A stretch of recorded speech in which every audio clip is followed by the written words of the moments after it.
Graça, paz e alegria. A porção de hoje recomendada para a leitura da Bíblia em um ano no plano sequencial é Deuteronômio do capítulo 8 ao capítulo 11. Chegamos à mensagem de número 50 da nossa sequência. Olha só, hein? Ainda tem bastante para fazer, permitindo o Senhor. Vamos ver se conseguimos ir até o fim do ano fazendo essas mensagens diárias. Segue nessa porção que nós lemos hoje a lembrança de Moisés.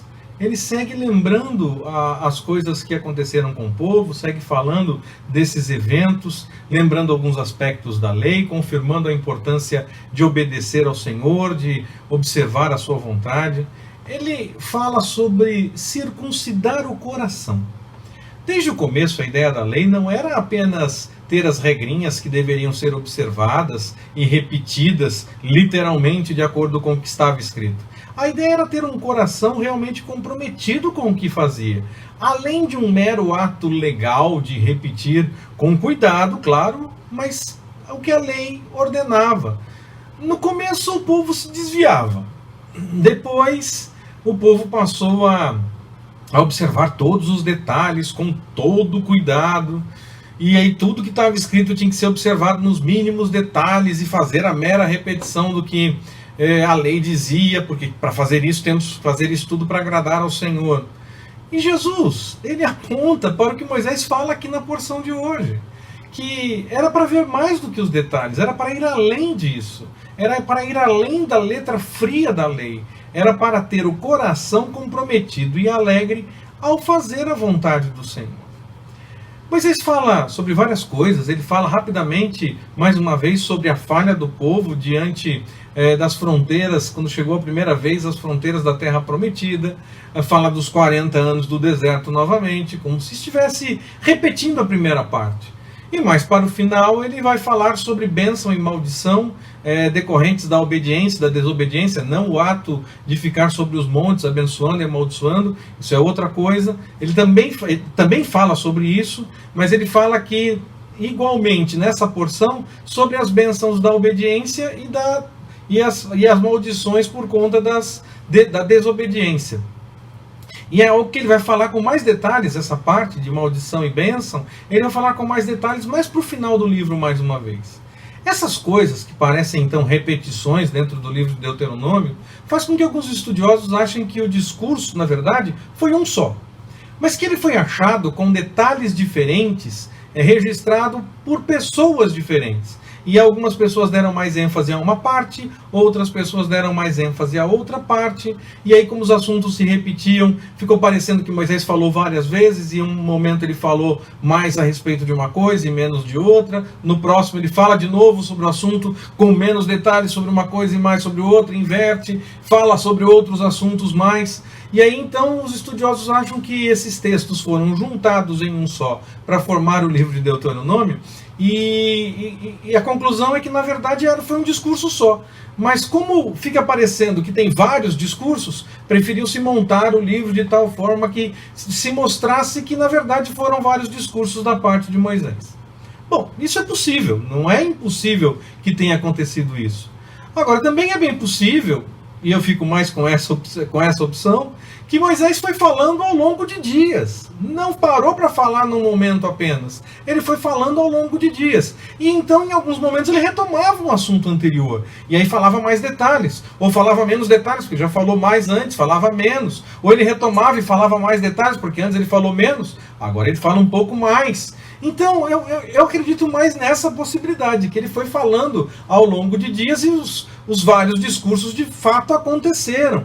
E ele repetia de fato os assuntos, porque ele retomava alguns assuntos que já tinham sido falados, para falar com mais alguns detalhes, para insistir em alguns pontos. Agora, se ele só falou uma vez e foi encontrado o registro de várias pessoas que fizeram o registro separadamente, e cada uma deu mais ênfase em uma coisa, e quando juntaram, fizeram parecer vários discursos. Ou se de fato ele foi falando ao longo de dias, que é o que eu acho, ele foi falando ao longo de dias, e de fato repetiu alguns assuntos, isso é o de menos, isso é o que menos importa. O registro de Israel é que Moisés fez essa lembrança, é isso que importa. Moisés fez essa lembrança, ele lembrou ao povo as coisas que aconteceram, lembrou as coisas que foram anunciadas, lembrou o que o Senhor fez diante de determinadas situações, lembrou que o povo falhou, lembrou todas as coisas que foram necessárias trazer a lembrança ali, quase à entrada da terra prometida. Moisés falou com o povo. Esse registro existe.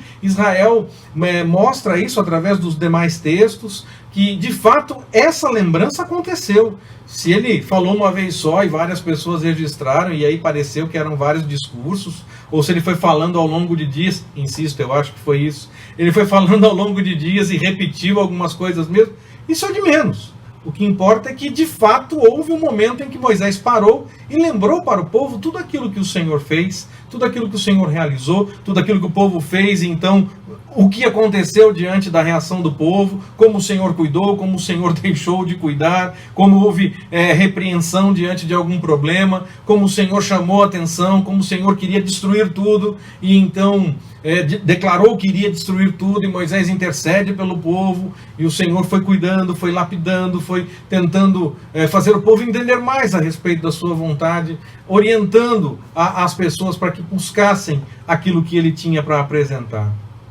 Seria interessante que nós parássemos também para lembrar as coisas que nos aconteceram durante a nossa vida, várias coisas que se somaram nos eventos da nossa vida, notando também quando nós erramos, notando quando o Senhor nos instruiu, quando nos chamou para o caminho certo, como com alguma repreensão porque nós erramos, ou quando Ele fez algo que na verdade parecia ruim, mas que revelou um cuidado maior da parte dEle para a nossa vida, que não tinha nada a ver com repreensão porque nós tínhamos feito algo errado, mas o Senhor estava na verdade cuidando de nós e mostrando isso, porque pode acontecer tanto uma coisa como outra.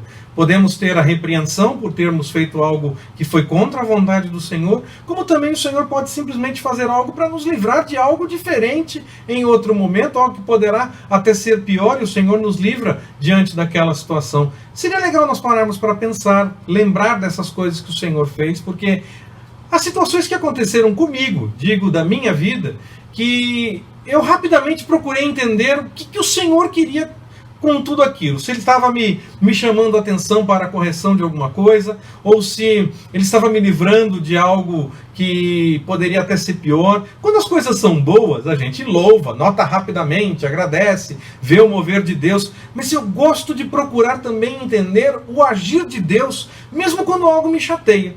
Eu tento entender qual é o plano de Deus no meio de tudo aquilo. Eu vou dar um exemplo aqui. Outro dia eu tive um problema. Eu fiquei preso dentro de um quarto. A maçaneta não abria, de jeito nenhum, ficou travada. A linguetinha ficou travada e não abria de forma alguma. Não estava trancada a porta, mas a linguetinha, aquela pequenininha que simplesmente segura a porta fechada, não movimentava. Eu não conseguia fazer a porta abrir de jeito nenhum. É claro que eu não gostei dessa situação, não gostei de ficar preso dentro do quarto, não gostei que ela tivesse quebrado daquele jeito. Mas ainda bem que tinha mais gente em casa, tinha outras pessoas em casa, e então pela janela me deram as ferramentas que estavam lá no quartinho, lá no fundo, e eu pude então tirar a folha da porta, das dobradiças, tirei, e aí pude sair do quarto. Mas e se isso acontecesse no momento em que eu estivesse sozinho? Eu ia ter que ficar esperando até chegar alguém para me ajudar, porque eu ia ficar preso. Eu não tinha como tirar a dobradiça sem a ferramenta. Eu não tinha nada naquele quarto que pudesse me ajudar a tirar a maçaneta, mesmo que não fosse uma ferramenta, fosse algo improvisado. Eu não tinha alguma coisa que pudesse me ajudar nesse aspecto. Que bom que aconteceu em algum momento em que tinha gente em casa. Porque se ela quebrou, ela poderia quebrar em qualquer momento. E poderia então acontecer no momento em que eu estivesse sozinho. É claro que a situação na hora não me agradou, eu não fiquei feliz de passar por aquela situação, mas rapidamente o entendimento de que o Senhor fez no momento em que permitiu que quebrasse, no momento em que tivesse alguém em casa para me ajudar, foi o que trouxe alívio, trouxe o entendimento de que poderia quebrar a qualquer momento. Que bom que foi nesse momento. Que bom que o Senhor permitiu que fosse assim, e não no momento em que fizesse um estrago maior, em que o problema fosse maior e eu tivesse que ficar esperando trancado, sem ter ajuda até que tivesse alguém para me ajudar.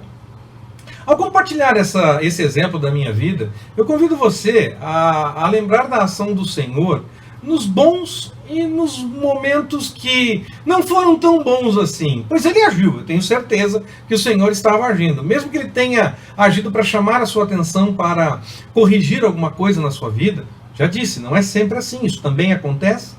Mas nem sempre é por isso que as coisas estranhas acontecem. Às vezes o Senhor simplesmente está nos livrando de algo melhor, de algo pior, de estar nos livrando para nos dar algum entendimento novo, um discernimento novo a respeito da sua ação. Então o Senhor faz aquela situação, permite que aquela situação aconteça, nos leva para aquela situação, para que nós possamos entender o seu agir. Nem sempre é por correção, nem sempre é porque nós precisamos mudar alguma coisa. Às vezes o Senhor quer nos ensinar de fato algo diferente, nos dar uma nova visão, um novo entendimento das coisas que Ele fez, ou quer nos livrar de algo até pior, como eu já falei. Pare para meditar, lembre das coisas que aconteceram, essas boas e as não tão boas. Note o agir do Senhor a cada momento da sua vida. Pense a respeito disso e louve ao Senhor. Busque entendimento daquilo que o Senhor tem para te ensinar e louve ao Senhor. Traga isso na memória, como o povo está sendo lembrado por Moisés das coisas que aconteceram. Traga na sua memória as coisas que o Senhor fez e que então mostrou algo para a sua vida. Te deu instrução, te deu cuidado, te deu apoio, te deu encaminhamento para que você fizesse as coisas de acordo com a vontade dele. Que o Senhor nos abençoe. Forte abraço, até mais, permitindo o Senhor.